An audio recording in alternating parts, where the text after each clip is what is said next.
Hello दोस्तों, यदि आप भी क्लास 9th का 18 मार्च को हिंदी का एनुअल यानी वार्षिक परीक्षा देने वाले हैं तो अभी की इस क्लास में क्लास 9th के लिए हिंदी के हम लोग क्वेश्चन पेपर देखेंगे जो आपके 18 मार्च हिंदी के एनुअल यानी वार्षिक परीक्षा में पूछा जाएगा। तो आप लोग इस क्लास में अंत तक बने रहिएगा। बिहार बोर्ड के द्वारा क्लास 9th के लिए एनुअल यानी वार्षिक फाइनल परीक्षा 2026 के लिए एग्ज़ाम रूटीन जारी कर दिया गया है। 18 मार्च से आप लोग का एनुअल यानी वार्षिक परीक्षा होने वाला है। तो 18 मार्च को पहला दिन हिंदी का परीक्षा होने वाला है। तो अभी की इस क्लास में हम लोग क्लास 9th के लिए हिंदी के क्वेश्चन पेपर देखेंगे 18 मार्च एनुअल यानी वार्षिक परीक्षा के लिए। रूटीन हम बता दिए हैं, इसी चैनल पर जाकर देख लीजिएगा या फिर लास्ट में हम आपको बताएंगे कि आप लोग एग्ज़ाम रूटीन और क्वेश्चन पेपर कहां से डाउनलोड कर सकते हैं। एनुअल एग्जामिनेशन 2026 क्लास 9th के लिए ये हिंदी का क्वेश्चन पेपर है 18 मार्च एनुअल यानी वार्षिक परीक्षा के लिए। तो हिंदी का विषय कोड यहीं रहेगा, 101 रहेगा। समय पूरा 3 घंटा 15 मिनट का मिलेगा और पूर्णांक यहाँ पर 100 रहेगा। 100 नंबर का एग्ज़ाम होगा क्योंकि ये एनुअल एग्ज़ाम है, फाइनल एग्ज़ाम है। तो हिंदी का एग्ज़ाम पूरे 100 नंबर का होगा और एनुअल एग्ज़ाम में पूरा सिलेबस से क्वेश्चन पूछा जाता है। तो सबसे पहले पेपर में खंड अ मिलेगा। खंड अ में आपसे वस्तुनिष्ठ प्रश्न यानी ऑब्जेक्टिव टाइप क्वेश्चन पूछा जाएगा। 1 से लेकर 100 तक ऑब्जेक्टिव क्वेश्चन पूछा जाएगा। इनमें से किन्हीं 50 प्रश्नों के उत्तर देना है परीक्षा में। तो अगर आप लोग चैनल पर नए होंगे तो चैनल को ज़रूर सब्सक्राइब कर लीजिएगा ताकि आने वाले नेक्स्ट क्लास आपके पास ज़रूर पहुँचे। सभी सब्जेक्ट का क्वेश्चन पेपर इस चैनल पर मिलेगा और क्लास 10th का भी तैयारी कराया जाएगा इस चैनल पर। जैसे ही ये क्लास 9th का एग्ज़ाम समाप्त होगा उसके बाद क्लास 10th का बैच स्टार्ट होगा इस चैनल पर 2027 बोर्ड परीक्षा के लिए।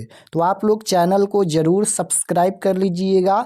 आइए पहला नंबर क्वेश्चन देखते हैं। इस क्लास में हम लोग 1 से 100 तक ऑब्जेक्टिव क्वेश्चन देखेंगे। 100 क्वेश्चन में से 50 क्वेश्चन का ही आंसर देना है परीक्षा में। तो पहला नंबर क्वेश्चन यहाँ पर पूछा गया है कि मुंशी जी के बड़े भाई क्या थे। बताना है कि मुंशी जी के बड़े भाई क्या थे। तो याद रखिएगा, मुंशी जी के बड़े भाई क्या थे? दारोगा थे। Option number B right answer हो जाएगा। मुंशी जी के बड़े भाई क्या थे? दारोगा। Option number B right answer. Question number 2 यहाँ पर पूछा गया है कि मगध की प्राचीन राजधानी कहाँ थी। तो मगध की प्राचीन राजधानी कहाँ थी? तो राजगिरी थी, लेकिन राजगिरी नहीं दिया गया है तो इसका आंसर पटना हो जाएगा। Option number A right answer. Question number 3 यहाँ पर पूछा गया है कि आचार्य शीलभद्र किस विषय के विद्वान माने जाते थे। तो इसका आंसर हो जाएगा योग शास्त्र के। Option number A right answer. Question number 4 यहाँ पर पूछा गया है कि ग्राम गीत हैं। तो ग्राम गीत है हृदय की वाणी। Right answer option number A हो जाएगा। क्वेश्चन नंबर 5 यहाँ पर पूछा गया है कि कौन शकरकंद उबालकर बैठी मन ही मन कूद रही थी। तो इसका आंसर हो जाएगा बिरजू की माँ। Option number B right answer. Question number 6 यहाँ पर पूछा गया है कि किसने कहा कि देख दीदिया मलेट्री टोपी। तो किसने कहा? तो चंपिया ने। Right answer option number A हो जाएगा। क्वेश्चन नंबर 7 यहाँ पर पूछा गया है कि बांस की झाड़ी के उस पार किसका घर है। तो बांस की झाड़ी के उस पार किसका घर है? तो मखनी फुआ का। Right answer option number B हो जाएगा। क्वेश्चन नंबर 8 यहाँ पर पूछा गया है कि भारत में पहली बार सिनेमा कब दिखलाया गया। तो भारत में पहली बार सिनेमा कब दिखलाया गया? तो याद रखिएगा, भारत में पहली बार सिनेमा 6 जुलाई 1896 ईस्वी को दिखाया गया। तो right answer option number B हो जाएगा, 6 जुलाई 1896 ईस्वी को। क्वेश्चन नंबर 9 यहाँ पर पूछा गया है कि बोलने में साधारण आदमी के अनुपात से तिगुना समय कौन लेता था? तो कौन लेता था, याद रखिएगा Ashtavakra. Right answer option number B हो जाएगा। क्वेश्चन नंबर 10 यहाँ पर पूछा गया है कि अष्टावक्र शीर्षक पाठ में नर्स ने किसे पुकारा? तो अष्टावक्र शीर्षक पाठ में नर्स ने किसे पुकारा? तो माँ को। Right answer option number D हो जाएगा, माँ को पुकारा। क्वेश्चन नंबर 11 यहाँ पर पूछा गया है कि टॉल्स्टॉय के घर में शीर्षक पाठ के अनुसार लेखक किसके साथ यसियाना पुलियाना के लिए खाना हुए? तो राइट आंसर हो जाएगा ऑप्शन नंबर बी, रूसी मित्र यूरा के साथ। Option number B right answer. Question number 12 यहाँ पर पूछा गया है कि गोवा चेरापूंजी की वर्षा की तरह मरुभूमि में क्या बरसता है? तो क्या बरसता है? तो इसका आंसर हो जाएगा सूरज बरसता है। Option number C right answer हो जाएगा, सूरज। क्वेश्चन नंबर 13 यहाँ पर पूछा गया है कि जशढोल का अर्थ है। तो जशढोल का अर्थ क्या होता है? तो प्रशंसा करना। Right answer option number C हो जाएगा। आप लोग क्लास में अंत तक बने रहिएगा। टोटल हम लोग 100 क्वेश्चन देखेंगे इस क्लास में। 14 नंबर क्वेश्चन यहाँ पर पूछा गया है कि जिसमें मनोबल बल है, आत्मबल है, शारीरिक बल है और दूसरे किस्म के बल हैं, उसे यात्रा करने से कोई नहीं रोक सकता है। तो right answer option number B हो जाएगा, कोई नहीं रोक सकता है। क्वेश्चन नंबर 15 है कि भारतीय रेलें हमें, तो भारतीय रेलें हमें निर्णय बनाती हैं। Right answer option number A हो जाएगा, निर्णय बनाती हैं। Option number A right answer.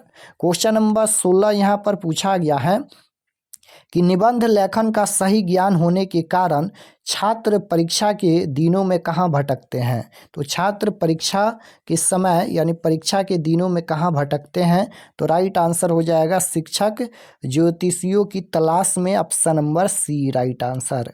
17 number question है कि सूखी नदी का पुल शीर्षक पाठ में स्टेशन के बाहर क्या लगी हुई थी? तो क्या लगी हुई थी? तो इसका आंसर क्या हो जाएगा, जीप लगी हुई थी। Option number B right answer होगा।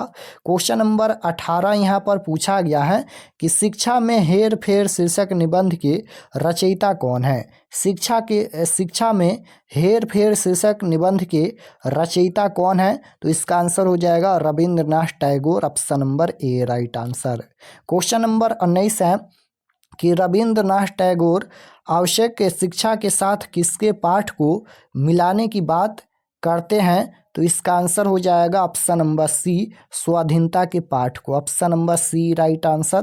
क्वेश्चन नंबर 20 यहाँ पर पूछा गया है कि अंग्रेजी भाषा है, तो अंग्रेजी भाषा है ये विदेशी भाषा है। राइट आंसर बी हो जाएगा, विदेशी। क्वेश्चन नंबर 21 है कि टॉल्स्टॉय के पुस्तकालय में कितनी पुस्तकें थी? तो टॉल्स्टॉय के पुस्तकालय में कितनी पुस्तकें थी? तो इसका आंसर हो जाएगा 23,000। Option number A right answer.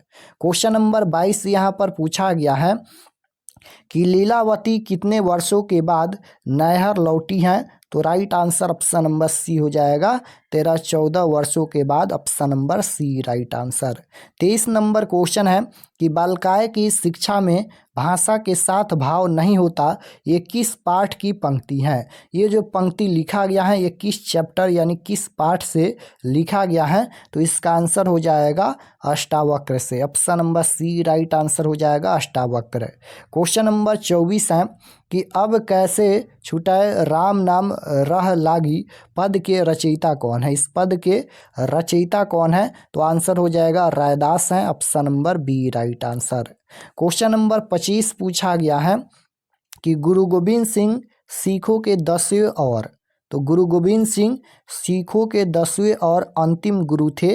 Right answer option number C हो जाएगा, अंतिम गुरु थे। क्वेश्चन नंबर 16 है कि खालसा पंथ की स्थापना किसने की थी? तो खालसा पंथ की स्थापना किसने की थी? तो गुरु गोविंद सिंह ने की थी। Right answer option number B हो जाएगा। क्वेश्चन नंबर 27 यहाँ पर पूछा गया है रहीम का क्या अर्थ है? रहीम का क्या अर्थ है? तो जो दया करे। राइट आंसर बी हो जाएगा। अयोध्या। क्वेश्चन नंबर 28 है कि अयोध्या सिंह उपाध्याय हरिऔध की रचना निम्न में कौन है? तो रचना निम्न में कौन है? तो ये हो जाएगा प्रिय प्रवास। ऑप्शन नंबर बी में दिया गया है। राइट आंसर बी हो जाएगा। क्वेश्चन नंबर 29 यहाँ पर पूछा गया है कि पलक पावरे के रचयिता कौन है। पलक पावरे के रचयिता कौन है, तो आंसर हो जाएगा अयोध्या सिंह उपाध्याय हरिऔध है, option number D right answer. 30 number question है कि स्पदन में चीर, निष्पदन, बसा, क्रदन में आहट डॉट डॉट, तो राइट आंसर 30 नंबर का ए हो जाएगा विश्वहंसा, option number A correct answer. Question number 31 यहाँ पर पूछा गया है, निम्न में हरिवंश राय बच्चन की कविता कौन है। निम्न में हरिवंश राय बच्चन की कविता कौन है, तो आंसर हो जाएगा आ रही रवि की सवारी, option number D right answer हो जाएगा आ रही रवि की सवारी। क्वेश्चन नंबर 32 है कि कवि केदारनाथ अग्रवाल के अनुसार किसकी खेती करने से पूरा हिंदुस्तान मिलेगा। तो कवि केदारनाथ अग्रवाल के अनुसार किसकी खेती करने से पूरा हिंदुस्तान मिलेगा, तो याद रखिएगा इसका आंसर हो जाएगा गीतों की, option number B right answer होगा।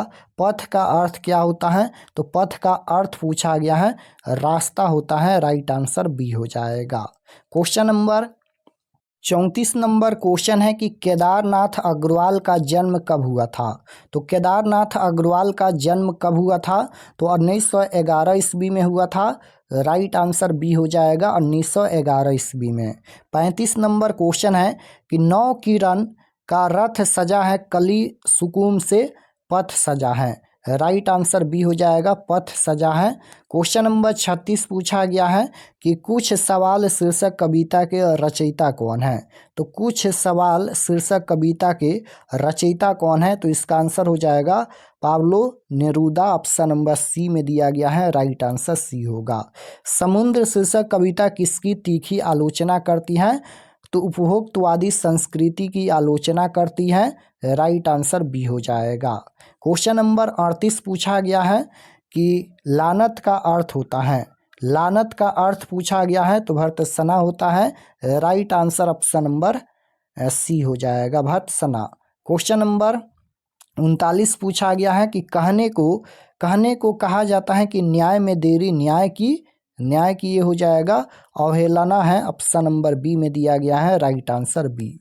40 नंबर क्वेश्चन है, निम्न में कौन राजेश जोशी की रचना नहीं है। तो निम्न में कौन राजेश जोशी की रचना नहीं है, तो ये हो जाएगा चाहे जिस शक्ल में, ऑप्शन नंबर डी हो जाएगा। दीप बुझे हैं जिन आँखों के, इन आँखों को डॉट डॉट, इन आँखों के शान मिलेगा, राइट आंसर सी हो जाएगा शान मिलेगा। कवि क्या पार करने से पहले बच्चों को रुकने के लिए कहते हैं, बच्चे को रुकने के लिए कहते हैं, तो सड़क हो जाएगा, option number B right answer. Question number 43 पूछा गया है कि नीमो की मौत पर शीर्षक कविता किसकी रचना है। तो ये किसकी रचना है, तो यह रचना विजय कुमार की है, राइट आंसर सी हो जाएगा। यदि सारी नदियाँ मीठी हैं तो समुद्र अपना नमक कहाँ से पाता है, यह पंक्ति किस कविता से उद्धत है, तो यह पंक्ति कुछ सवाल से लिया गया है, राइट आंसर डी हो जाएगा कुछ सवाल। क्वेश्चन नंबर 45 है कि सालों साल किसने चिट्ठी नहीं लिखी अम्मा को, तो राइट आंसर हो जाएगा Nimmi, option number A. Question number 46 है नचारी गीत कहाँ की मोहक परंपरा रही है, तो राइट आंसर हो जाएगा मिथिला की, option number C right answer. 47 number question है बिहार में प्रचलित लोकगीतों के कितने मुख्य भेद हैं, तो राइट आंसर हो जाएगा 5, option number D. Question number 48 है संगीत विशेषज्ञ किनको संगीत मार्तंड कहा करते थे, तो इसका आंसर हो जाएगा ऑप्शन नंबर सी अशोक के। क्वेश्चन नंबर 49 है कि ध्रुपद का ध्रुव किसे कहा जाता है, तो इसका आंसर हो जाएगा ऑप्शन नंबर सी, यहाँ पर पंडित राम चतुर मल्लिक को, option number C right answer. Question number 50 पूछा गया है कि झिझिया कैसा नृत्य है, तो झिझिया कैसा नृत्य है, तो नारी नृत्य है, राइट आंसर सी हो जाएगा। क्वेश्चन नंबर 51 पूछा गया है कि मोथा सिंह किस नृत्य का भरपूर विकास किए थे, तो राइट आंसर हो जाएगा गुड़िया नृत्य का, option number A right answer. Patna कलम के अंतिम महत्वपूर्ण चित्रकार हैं, तो आंसर हो जाएगा Radha Mohan Prasad, option number B right answer. 53 number question यहाँ पर पूछा गया है कि आपातकाल और जयप्रकाश नारायण शीर्षक चित्र श्रृंखला किसने बनाई थी? तो आंसर हो जाएगा ऑप्शन नंबर बी, सोना कुमारी। क्वेश्चन नंबर 54 है, गंगा मैया तुहे पियरी चढ़ाई वो नामक भोजपुरी फिल्म के निर्माता कौन है? तो right answer option number B हो जाएगा, Vishwanath Shahabadi. Option number B right answer. Question number 55 पूछा गया है, लोक नाट्य कला में सर्वाधिक योगदान किसका है? यानी सबसे ज़्यादा योगदान किसका है? तो ये हो जाएगा सतीश आनंद का। Option number B. Question number 56 है, बिहार बंधु नामक पत्रिका के संपादक कौन थे? तो बिहार बंधु नामक पत्रिका के संपादक कौन थे? तो ये हो जाएगा Keshav Ram Bhatt. Option number B में दिया गया है, राइट आंसर बी होगा। 57 नंबर क्वेश्चन है कि पटना चित्र शैली के प्रमुख चित्रकार हैं? तो राइट आंसर डी हो जाएगा यहाँ पर Shiv Dayal Mishra. Option number D. Bismillah Khan का जन्म कब हुआ था? तो बिस्मिल्लाह खां का जन्म हुआ था 1916 ईस्वी में। राइट आंसर सी होगा। क्वेश्चन नंबर 59 देखिएगा, पूछा गया है कि समा चकेवा कहाँ का मुख्य नृत्य है? तो राइट आंसर हो जाएगा मिथिला का नृत्य है। ऑप्शन नंबर ए। नृत्य के क्षेत्र में शोभना नारायण को किसने निखारा? तो 60 का राइट आंसर बी हो जाएगा, बिरजू महाराज। क्वेश्चन नंबर 61 देखिएगा, पूछा गया है कि आज़ादी शब्द का विलोम है। यहाँ पर व्याकरण का क्वेश्चन पूछा गया है कि आज़ादी शब्द का विलोम शब्द क्या है? तो देखिए, विलोम शब्द मतलब उल्टा शब्द होता है, तो आज़ादी का उल्टा क्या हो जाएगा? गुलामी हो जाएगा। Right answer C. सदै का संधि विच्छेद पूछा गया है, तो सदै का संधि विच्छेद सदा प्लस एव होता है। Right answer option number A हो जाएगा। पा का उच्चारण स्थान पूछा गया है, तो पा का उच्चारण स्थान होता है ओष्ठ। Option number B right answer. निम्न में शुद्ध वर्तनी शब्द पूछा गया है, तो पत्नी हो जाएगा। Right answer B. Question number 65 है कि अंधा बनना मुहावरे का अर्थ है? तो चाल चलना। राइट आंसर ए हो जाएगा। जिसकी उपमा न हो उसके लिए एक शब्द है, तो अनुपम हो जाएगा। Right answer D. Question number 67 यहाँ पर पूछा गया है, कागज का विशेषण। तो कागज का विशेषण कागजी होता है। Option number A right answer. निम्न में तत्सम शब्द कौन है? तत्सम शब्द पूछा गया है, तो ये हो जाएगा मोर। Option number C. Question number 69 है, कारक के कितने भेद होते हैं? तो हिंदी में 8 कारक होते हैं। याद रखिएगा, हिंदी में 8 कारक होते हैं। Right answer B. कलम संज्ञा है, तो कलम कौन सी संज्ञा है? कलम ये जातिवाचक संज्ञा है। राइट आंसर बी हो जाएगा। सेना शब्द है, तो सेना शब्द हो जाएगा स्त्रीलिंग शब्द। Option number A right answer. Question number 72 है, स्वरनाम के कितने भेद हैं? तो स्वरनाम के 6 भेद होता है। राइट आंसर बी हो जाएगा।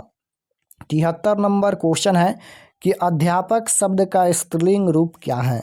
तो अध्यापक का स्त्रीलिंग पूछा गया है, तो अध्यापिका हो जाएगा। Right answer B. हम खा चुके किस वाक्य का उदाहरण है? तो हम खा चुके किस वाक्य का उदाहरण है? तो ये हो जाएगा सरल वाक्य। Right answer B. निबंध शब्द में उपसर्ग है, उपसर्ग पूछा गया है, तो उपसर्ग किसी भी शब्द के पहले जुड़ता है, तो निबंध में यहाँ पर नि उपसर्ग जुड़ा है। बंध यहाँ पर ये मूल शब्द है, तो राइट आंसर बी हो जाएगा, निबंध में नि उपसर्ग जुड़ा है। क्वेश्चन नंबर 76 है, भूत शब्द में प्रत्यय है। तो भूत शब्द में कौन सा प्रत्यय है? इसमें त प्रत्यय है। प्रत्यय शब्द के लास्ट में जुड़ता है। निर्धरक कौन समास का उदाहरण है? तो ये हो जाएगा अविभाव समास। Right answer B. Question number 78 है कि प प्लस अ प्लस र प्लस ओ प्लस क प्लस स प्लस अ इन ध्वनियों के मेल से बना शब्द, यानी इसको जोड़ेंगे तो कौन सा शब्द बनेगा? तो ये बन जाएगा परोक्ष। Option number A right answer. त्रिभुज शब्द समास है, तो त्रिभुज यहाँ पर ये 3 संख्या का बोध हो रहा है, यानी ये संख्यावाचक है, तो ये द्विगु समास हो जाएगा। Right answer D. काल के कितने भेद होते हैं? तो काल के 3 भेद होते हैं, भूतकाल, भविष्यकाल, वर्तमान काल। तो काल के 3 भेद होते हैं। राइट आंसर सी हो जाएगा। समास शब्द का विलोम पूछा गया है, तो समास का उल्टा क्या हो जाएगा? व्यास हो जाएगा। राइट आंसर बी होगा। बनावट के विचार से शब्द के कितने भेद होते हैं? तो बनावट के विचार से शब्द के 3 भेद होते हैं, राइट आंसर बी हो जाएगा। ध्वनियों के मेल से बने सार्थक वर्ण समुदाय को क्या कहते हैं? तो शब्द कहते हैं, राइट आंसर डी हो जाएगा शब्द। क्वेश्चन नंबर 84 यहाँ पर पूछा गया है कि मैं पढ़ूंगा, ये किस काल का उदाहरण है? तो मैं पढ़ूंगा यानी आने वाला काल हो गया, और आने वाला काल को हम लोग भविष्य काल बोलते हैं, राइट आंसर बी हो जाएगा। जो बीत गया है भूतकाल है, जो आने वाला है भविष्य काल है, और जो अभी चल रहा है वर्तमान काल है। तो क्वेश्चन है कि मैं पढ़ूंगा यानी आने वाला काल हो गया, मैं पढ़ूंगा तो ये भविष्य काल हो जाएगा, राइट आंसर बी। कौन खा रहा है किस स्वर नाम का उदाहरण है? तो कौन खा रहा है, यहाँ पर प्रश्न पूछा गया है कि कौन खा रहा है, तो ये प्रश्नवाचक स्वर नाम हो जाएगा, राइट आंसर ए होगा। क्वेश्चन नंबर 86 पूछा गया है कि निम्न में कौन द्रववाचक संज्ञा का उदाहरण है? द्रव्यवाचक संज्ञा का उदाहरण पूछा गया है, तो तेल यहाँ पर ये द्रव्यवाचक संज्ञा का उदाहरण है। तो ड का उच्चारण स्थान पूछा गया है, तो इसका उच्चारण स्थान मृदा होता है, राइट आंसर ए हो जाएगा। महेंद्र का संधि विच्छेद पूछा गया है, तो महेंद्र का संधि विच्छेद मही प्लस इंद्र हो जाएगा, राइट आंसर बी। हमारे देश भारत में भाषा के कितने रूप मिलते हैं? तो 5 हो जाएगा, right answer D. Question number 90 पूछा गया है कि गुरु ने शिष्य को शिक्षा दी, रेखा किंग शब्द किस कारक का उदाहरण है? कारक पूछा गया है, तो अपदान कारक हो जाएगा। अनुस्वार है, तो अनुस्वार ये हो जाएगा स्वर, option number A. Question number 92 है। 92 नंबर क्वेश्चन देखिएगा कि जिस स्वर के उच्चारण में तिगुना समय लगे उसे क्या कहते हैं? तो ये हो जाएगा प्लुत स्वर, ऑप्शन नंबर बी। 2 वर्णों के मेल से होने वाले विकार को क्या कहते हैं? तो संधि कहते हैं, राइट आंसर ए हो जाएगा। निम्नलिखित में कौन शब्द शुद्ध है? शुद्ध शब्द बताना है, तो अधीन हो जाएगा। विसर्ग संधि का उदाहरण पूछा गया है, तो निह प्लस फल हो जाएगा, ऑप्शन नंबर बी। मिठास शब्द कौन संज्ञा है? तो मिठास यहाँ पर ये हो जाएगा भावाचक संज्ञा, राइट आंसर ए हो जाएगा भावाचक संज्ञा। भिक्षा शब्द है, तो भिक्षा शब्द ये देशज शब्द हो जाएगा, राइट आंसर सी। आरोप शब्द है, तो आरोप शब्द पूछा गया है, ये पुल्लिंग शब्द है। आँख का पर्यायवाची, पर्यायवाची का मतलब अनेक नाम होता है, तो आँख को और किस नाम से जाना जाता है? तो नैन के नाम से जाना जाता है, तो आँख का पर्यायवाची नैन हो जाएगा। क्वेश्चन नंबर 100 पूछा गया है कि आप भला तो जग भला किस स्वर्नाम का उदाहरण है? स्वर्नाम पूछा गया है, तो ये हो जाएगा निजवाचक स्वर्नाम, option number A right answer होगा, निजवाचक स्वर्नाम। तो यहाँ पर हम लोग हिंदी के 100 क्वेश्चन देखे हैं। 100 क्वेश्चन में से 50 क्वेश्चन का ही आंसर देना है परीक्षा में। और चलिए हम आपको बताते हैं कि आप लोग ऑब्जेक्टिव सब्जेक्टिव क्वेश्चन पेपर कहाँ से डाउनलोड कर सकते हैं। और चैनल पर नए होंगे तो चैनल को ज़रूर सब्सक्राइब कर लीजिएगा, ताकि आने वाले नेक्स्ट क्लास आपके पास ज़रूर पहुँचे। तो objective subjective question answer download करने के लिए गूगल पर चले आना है और आपको सर्च करना है RK एक्सपर्ट क्लासेस।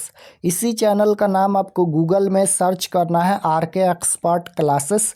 तो जैसे ही गूगल पर सर्च करेंगे RK एक्सपर्ट क्लासेस, तो आपके सामने इस प्रकार से फर्स्ट पेज आएगा, इस पर आपको क्लिक करना है। यहाँ पर देखिएगा RK एक्सपर्ट क्लासेस का फर्स्ट पेज है, इस पर आपको क्लिक करना है। क्लिक करने के बाद ये ओपन हो जाएगा। ओपन होने के बाद आपको नीचे आना है क्लास 9th के सेक्शन में। तो यहाँ पर देखिएगा ये क्लास 9th का सेक्शन है और इसमें सभी सब्जेक्ट का क्वेश्चन पेपर मिल जाएगा। यहाँ पर एग्ज़ाम रूटीन दिया गया है, तो इस पर क्लिक करके आप लोग एग्ज़ाम रूटीन देख सकते हैं। और यहाँ पर देखिएगा Bihar board class 9th all subject question paper annual exam 2026, इस पर आपको क्लिक करना है। इसमें सभी सब्जेक्ट का क्वेश्चन पेपर मिल जाएगा। तो यहाँ से आकर आप लोग सभी सब्जेक्ट का क्वेश्चन पेपर देख सकते हैं। तो चलिए हम क्लिक करते हैं। क्लिक करने के बाद ये ओपन हो जाएगा। नीचे आएंगे तो ये सभी परीक्षा से संबंधित जानकारी लिखा गया है, आप लोग इसे एक बार ज़रूर पढ़ लीजिएगा। पढ़ने के बाद नीचे आएंगे तो यहाँ पर देखिएगा सभी सब्जेक्ट का डाउनलोड लिंक दिया गया है। जो भी सब्जेक्ट का देखना है क्लिक करके आप लोग क्वेश्चन पेपर ऑब्जेक्टिव सब्जेक्टिव देख सकते हैं। तो यहाँ से आकर आप लोग सभी सब्जेक्ट का Hindi, Sanskrit, social science, math, science, English सभी सब्जेक्ट का क्वेश्चन पेपर ऑब्जेक्टिव सब्जेक्टिव देख सकते हैं।